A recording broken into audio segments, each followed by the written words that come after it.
Thank you all for being here. And yes, I am newly elected Representative Mari Cordes, the member from Lincoln. I am mindful that we are standing on the indigenous land of the Abenaki, and that I am wearing the white and the hoops of the suffragettes, the hoops lent to me by my oldest daughter, Hannah. I'm also wearing green and black for our planet and movement building to save it. I honor my sisters and ancestors gone before, especially women of color who have borne much and given more, especially Sister Kaya. I cherish my daughters Hannah and Aria, and our family's youngest women, Lucia and Georgia. I also honor our friends with disabilities who are often invisible. It's no mistake that this November in Vermont and across the country, our people voted for people that ran on policies that served people, policies created because we listened to what our communities need.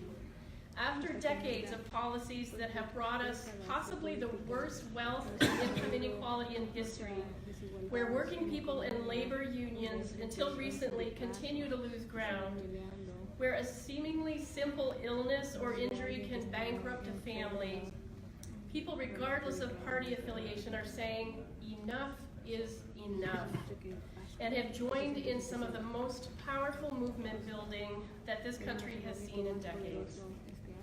I come from this movement building as an activist, a union leader, and as a founding advisor for rights and democracy.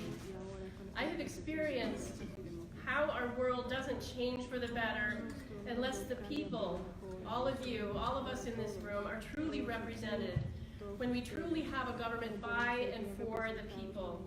And this is why I ran. We are very fortunate in Vermont to have one of the most participatory legislatures in the country. And in November, the people of Vermont voted in an incredibly engaged activist legislature with more women, more young people, and more people of color.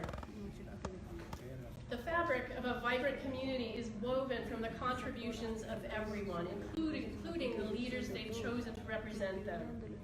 And so our job as leaders is to listen and to work for, to fight for justice in the context of extremely significant challenges, to commit to effectively tackling the climate crisis while growing the state's clean energy economy and protecting its most vulnerable people, to commit to a Vermont for everyone where families can care for family members without fear of losing their jobs, to removing obstacles to accessing quality health care, including mental, dental, and sexual and reproductive health care, to ensuring those with disabilities can lead dignified and fulfilling lives, and to work together to uproot systemic racial oppression, including ensuring migrant workers, our friends in Vermont, live and work with dignity.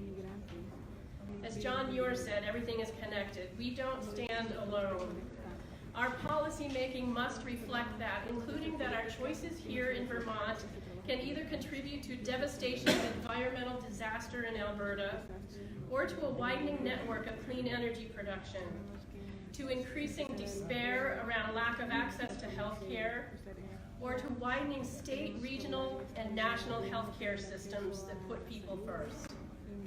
In the spirit of movement building, I give of myself to the land, the water, the people, and all of the animals of Vermont to build together a Vermont for everyone. Thank you.